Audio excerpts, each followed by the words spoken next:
Hey guys, Untouchable here. Welcome back to the channel and welcome to the Age of Steam Roundhouse in Sugar Creek, Ohio. Oh man, I am so excited to see this today. Words do not describe it. We're going to be doing a guided tour, so stick around. I got some stuff for you.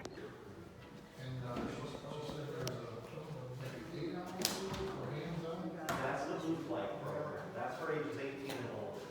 And we do those twice a year currently.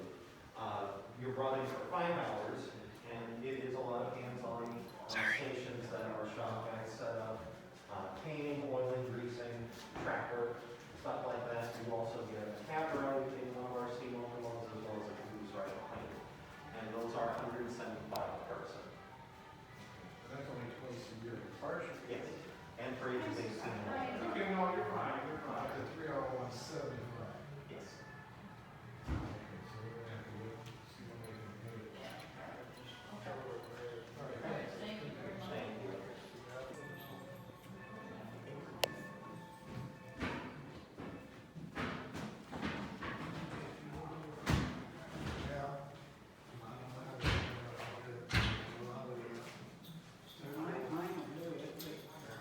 They're not. She's from Wyoming now.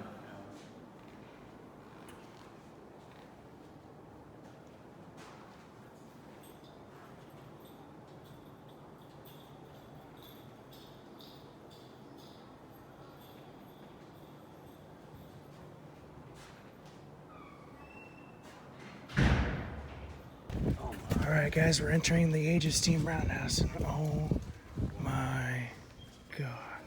Wow. We can hang out right in this area over here. Begin. All right. Well, now officially, welcome to the Age of Steam Roundhouse Museum. This is the dream of our founder, Mr. Jerry Jacobson. Unfortunately, he is not with us anymore, but we do work to preserve his legacy and keep his collection of steam locomotives and railroad equipment alive.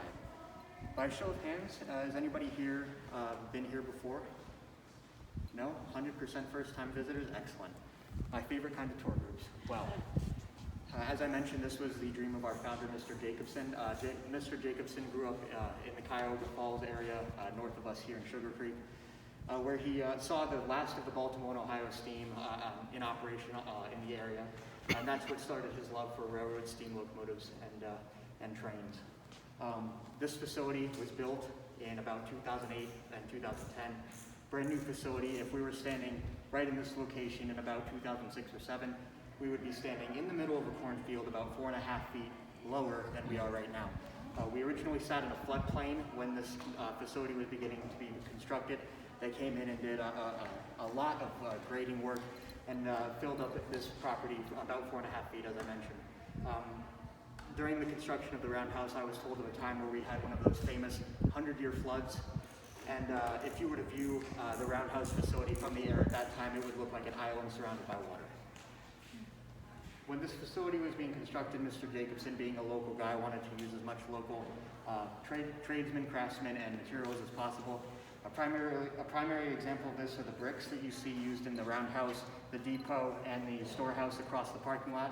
There are about 500,000 bricks in total between those 3 structures, and they are made all locally by Belvin Brick. Another example of local craftsmanship are the 18 funnel-shaped structures here. Those are our smoke jacks. We use those. They are entirely functional, and their purpose is to vent hot exhaust and gases from steam locomotives.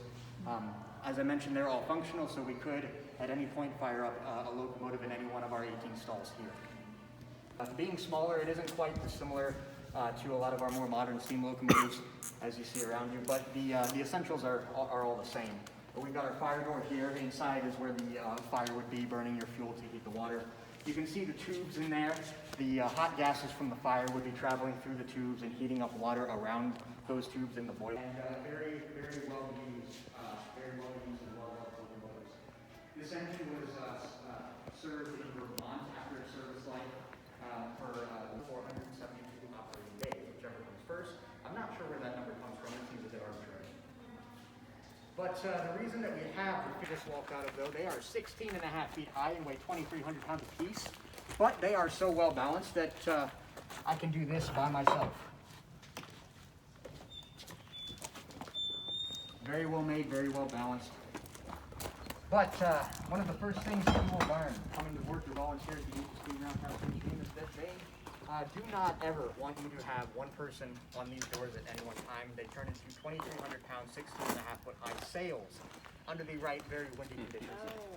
I'm told of a story of a particularly windy day when our shop guys were trying to close up the roundhouse, and the wind picked up and blew 3 of them away on a single door. Not to be messed with.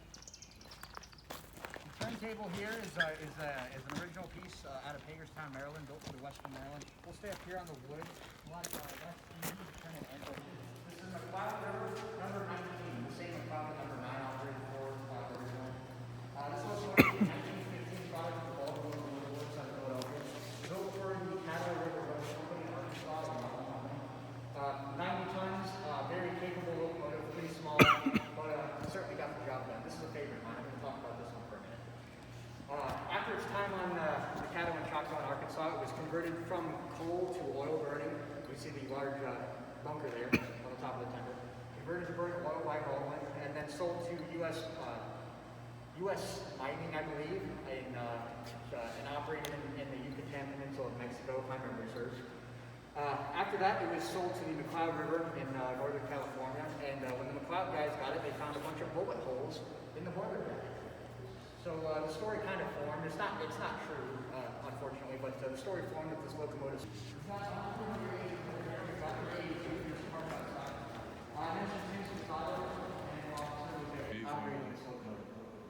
Very, very good design of locomotive. We got this engine from the Virginia Museum of Transportation, who acquired it in order to have an example of one of each of the locomotives from the railroads that the Norfolk and Western acquired. The Norfolk and Western acquired the nickel plate.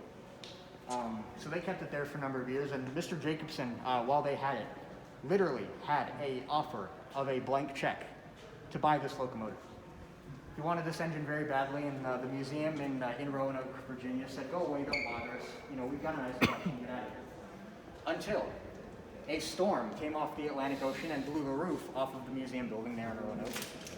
And the guys in Roanoke kind of took a look at the locomotive, and they took a look at the roof of the museum building that was now missing, and they said, "Yeah, that's about the same price." So they got a new roof for the building, and we got a locomotive.